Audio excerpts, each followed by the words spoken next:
So hey guys, welcome back. This is Amit and you are watching Dhamaka study. तो guys, इस video में हम चर्चा करने वाले हैं कि क्लास 6 और 9 दोनों के मेडिकल टेस्ट में क्या क्या मांगता है। क्योंकि जब आप रिटेन टेस्ट को क्वालिफाई करते हैं तो आपका फेज 2 होता है जिसमें आपकी मेडिकल टेस्ट होती है। ठीक है, क्लास 6 और क्लास 9 दोनों की मेडिकल टेस्ट बिल्कुल सेम होती है। तो गाइस, मैं इस वीडियो में आपको बताऊंगा कि इसमें क्या क्या क्राइटेरिया मांगता है, क्या क्या होना चाहिए। अगर उसमें से किसी चीज़ में आपका डिफेक्ट है तो मैं आपको ये भी बताऊंगा उसको ठीक कैसे करें। तो वीडियो को देखते रहिए। वीडियो को स्टार्ट करने से पहले एक बात मैं आपको बता दूं कि हमने जो लास्ट वीडियो बनाई है मैंने इस चीज़ पे बनाई है कि नया सिलेबस क्या है सैनिक स्कूल का, नया एग्जाम पैटर्न क्या है, 2019 का क्वेश्चन पेपर फ्री में कैसे पाएं और 1 महीने में प्रिपेयर कैसे करें सैनिक स्कूल के लिए। इस पे बहुत अच्छा फीडबैक आया था इस वाली मेरी वीडियो पे। और फिर 2021 का कट ऑफ क्या होगा सैनिक स्कूल का, ठीक है, और फॉर्म को कैसे फिल करें, ये सभी क्लास 6 और 9 दोनों के लिए थी। सभी वीडियोस का लिंक डिस्क्रिप्शन में नहीं देखा तो जाके देख लो। तो गाइस, चलिए वीडियो को स्टार्ट करते हैं।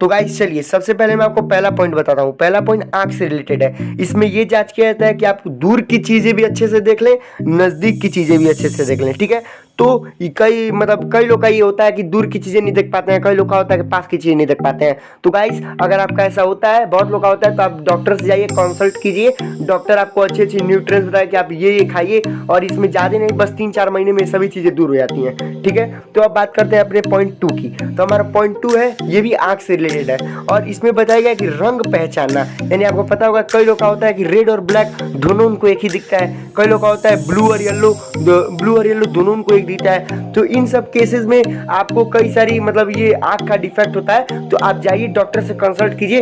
वो कई केसेस में ऐसा देखा गया है कि आंख का इलाज करके, आंख का परमानेंटली इलाज करके, ऑपरेशन करके वो इन सब चीजों को ठीक कर देता है। ठीक है, तो अब हम बात करते हैं तीसरे पॉइंट की।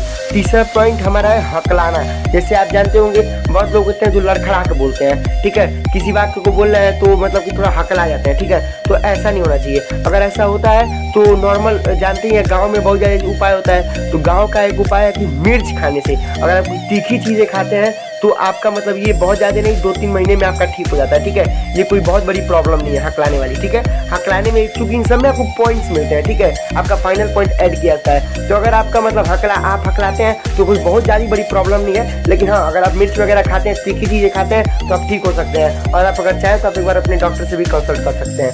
अब बात करते हैं चौथी चीज की। तो चौथा चीज बहुत इंपॉर्टेंट है, ये ब्रेन से संबंधित है। उसमें आपका ये क्राइटेरिया है कि आपको कोई भी मानसिक बीमारी नहीं होनी चाहिए, यानी कि प्रेजेंट में भी नहीं होनी चाहिए और पास्ट में भी नहीं होनी चाहिए। ठीक है, यानी ऐसा नहीं हो कि आपको मानसिक बीमारी, ऐसा नहीं हो कि आपको पहले मानसिक बीमारी थी बट अब ठीक हो गया है, ऐसा कोई केस नहीं है। अगर पहले भी रही होगी तो आप तुरंत निकाल दिए जाएंगे और इसका कोई सॉल्यूशन नहीं है गाइस। ठीक है, मानसिक बीमारी का कोई सॉल्यूशन नहीं है। अब बात करते हैं अगले की। तो अगला जो है वो ये कि आपको कोई भी परमानेंटली स्किन डिजीज होना चाहिए। जैसे होता है ना, बहुत लोगों को परमानेंटली स्किन डिजीज होता है और वो भी कम्युनिकेबल डिजीज होता है, यानी कि एक लोग से दूसरे लोग में फैल जाता है। ऐसी डिजीज होती हैं, ऐसी डिजीज होती हैं। तो ऐसी डिजीज आप में नहीं होनी चाहिए। ठीक है, कई होता है कि खुजली वगैरह का नॉर्मल होता है, तो ये सब तो तुरंत ठीक हो जाता है। अगर परमानेंट भी है, बहुत लोग का होता है स्किन व्हाइट होते रहता है, तो टेंशन नहीं लेना है आप लोग को। आप उन लोग से कह दीजिएगा डायरेक्ट जो आपका चेकअप कर रहे हैं कि हमारा इलाज चल रहा है और ये 1-2 महीने में ठीक हो जाएगा। ठीक है, क्योंकि जो सफेदा होता है बहुत कम हो जाता है, वो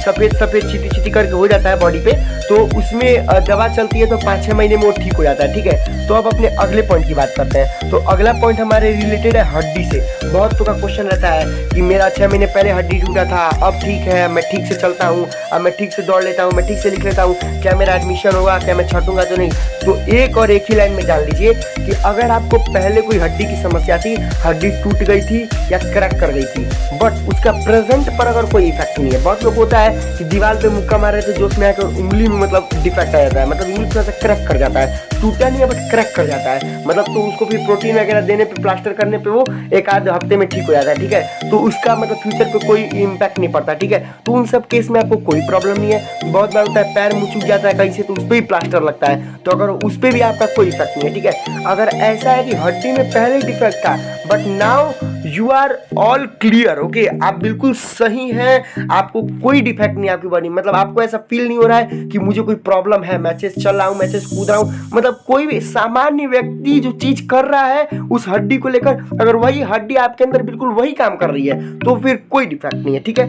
अब बात करते हैं अपने 7वें पॉइंट की, तो वो है हमारा श्रवण शक्ति। श्रवण यानी सुनने की शक्ति। बहुत लोग का होता है ना कि बहुत दूर से लोग बोलते हैं वो सुन नहीं पाते हैं, ईयर डिफेक्ट बोलते हैं इसको। ठीक है, तो ईयर डिफेक्ट अगर आपको होता है तो जान जाइए ये मतलब कि एक छोटी सी ऑपरेशन होती है। बहुत लोग का होता है कान के पर्दे में छेद होता है, तो ये छोटी सी ऑपरेशन होती है जिसमें बहुत 15-20 दिन का टाइम लगता है और ईयर डिफेक्ट ठीक हो जाता है। ठीक है, तो ये भी कोई बहुत बड़ी बात नहीं है। ठीक है, तो श्रवण शक्ति भी ठीक हो सकती है। अब अगर अगला बात करते हैं तो अगला आपके बॉडी का 2 टेस्ट होता है, पहला यूरिन टेस्ट और दूसरा होता है ब्लड टेस्ट। ठीक है, जो आपके मतलब देखा जाए आपके कोई ब्लड में तो डिसऑर्डर नहीं है, जेनेटिकल डिसऑर्डर तो नहीं है कोई आपके ब्लड में।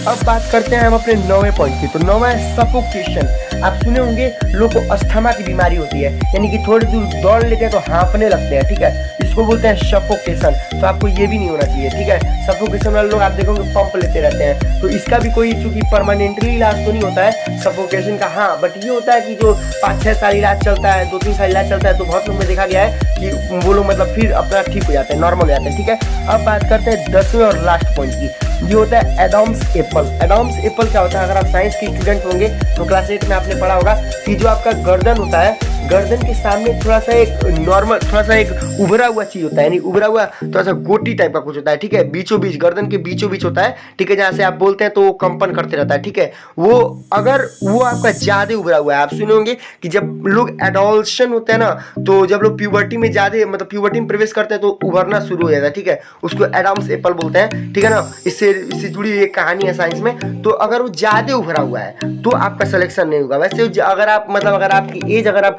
9 क्लास का पेपर दे रहे हैं तो आपकी एज अगर 14-15 साल है, 13 साल है, तो ज्यादा नहीं उभरा होगा। अगर आप 6 का पेपर दे रहे हैं तो 6 वाले बच्चे का अगर नॉर्मल एज है 12 साल है, 11 साल है, तो ज्यादा नहीं उभरा होता है। ठीक है, तो गाइस उम्मीद करता हूँ ये वीडियो बहुत अच्छी लगी होगी।